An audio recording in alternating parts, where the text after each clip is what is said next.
Hey guys, welcome back to Contest Prep University. I'm Klemczewski with Adam Atkinson. We are in episode 2 of the series Client-Coach Communication. And we're going to talk about that initial programming.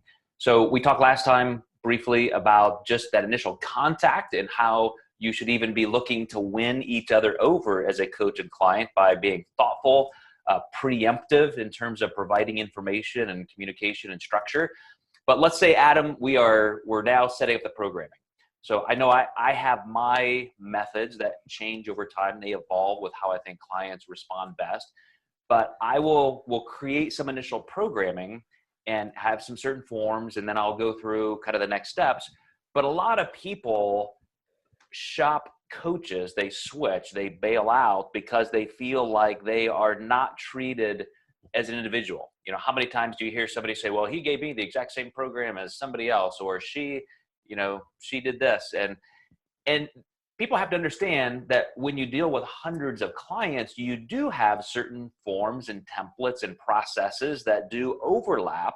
So I know for me, when I'm initially going through programming, Adam, I'm looking at every detail for sure. I'm going through their history. I have a detailed intake questionnaire, which is going through, orthopedic, health history, those kind of things. And I will follow up with questions. Even before I give them the programming, I may have a list of questions I want to address. And I don't know if a lot of people put that much thought into it because we're all busy and it's like, oh, this new client signed up, I got to get their programming out, and we just kind of rush the process. How much time do you spend in preparing before you even hit that step? Yeah, you always lose if you rush those situations. You want to review the whole history with that client. And just out of context, I'm answering this in terms of if that person switched from another coach. That's where you can really dig in and kind of meet a client where they are and just kind of find out, well, what were some things that weren't individualized for you that bother you? And just recently, I had a girl who was, she was working with some local IFBB pro, and that doesn't necessarily mean they're going to be a good coach. And this person was just killing them with HIIT cardio. So they kind of took that golden ticket of HIIT cardio is great, and they were just blasting them with it.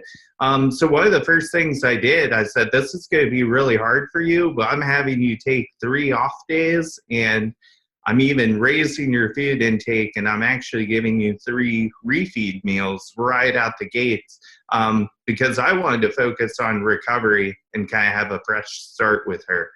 And she was a little hesitant about that, but what I was looking for in that was her ability to say, yeah, I'd be willing to do that, because if she's not and she starts paying me for that first month, we're just going to be at a standstill together.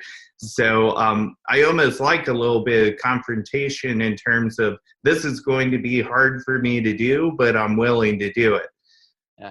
Well, you described 2 things there, which is number 1, understanding the physiology behind it and what their experience has been so that you can communicate on that level, where again, a lot of people are just stamping out programming and they truly are somewhat cookie cutter.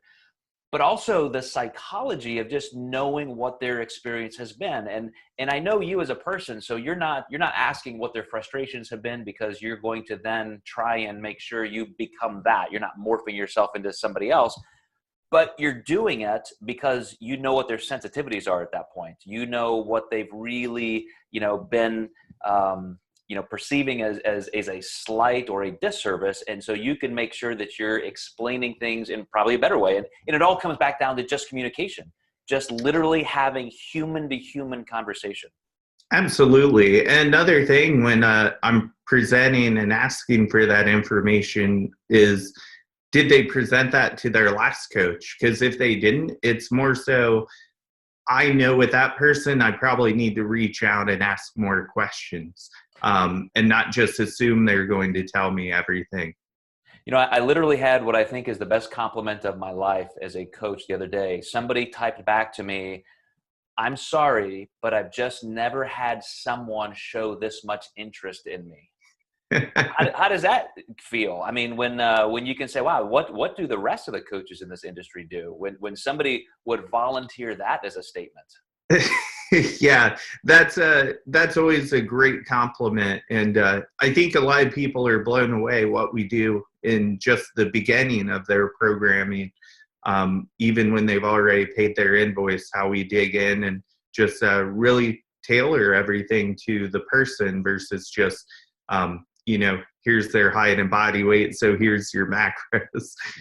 Absolutely, which is what we're going to talk about next. So you guys stay tuned, and we're going to roll right into programming as we discuss client coach communication. We'll see you next time.